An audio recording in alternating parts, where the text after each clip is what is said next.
नमस्कार जी, मैं राजवीर सन्नो हनुमान प्रसाद, गांव पटीकरा।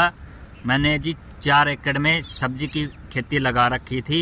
भगवान से ये उम्मीद नहीं थी कि इसको पूरी तरह ही मिट्टी में रला दिया। मैंने गेहूं, सरसों, सब्जी 4 एकड़ में थी जो बिल्कुल पूरी तरह ही लगभग ख़त्म हो चुकी है।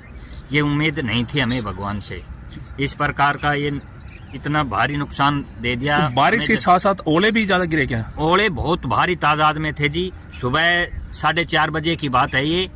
इस समय हम सोए हुए थे घर में, जब आवाज़ सुनी आंधी तूफान की, तब जग के बाहर देखा तो जी पूरी खेती तहस नहस हो चुकी थी। तब जी में बिल्कुल खत्म हो गए। गेहूं सरसों की तो बात ही अलग है। तो नुकसान ज्यादा हो गया इसमें? बहुत ज्यादा नुकसान हो गया जी। खत्म ही हो गई, नुकसान नहीं खत्म ही हो गई। सब्जी तो बिल्कुल खत्म हो गई। नुकसान जहाँ पे देख गए। पत्रकार साहब महोदय नमस्कार जी।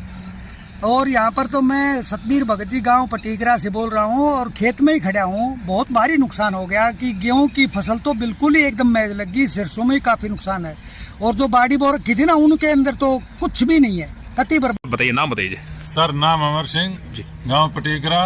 नुकसान प्राकृतिक नुकसान, ओलावृष्टि का और सड़वे से गेहूं सरसों में बहुत कम से कम 50% नुकसान। रही सब्जी की बात, सब्जी के अंदर तो अब छोटे पेड़ होने के कारण से नष्ट ही हो गए। प्लेन हो गए? प्लेन हो गए, नष्ट हो गए, मतलब प्लेन हो गए। जी सर। सरकार से कुछ किस तरह की सरकार की से मदद लेने के लिए बड़ी कृपया करेंगे कि हमारे को थोड़ी मदद देने का आभार करें। ज्यादा तो इसमें बाड़ी में हो जाएगी जी।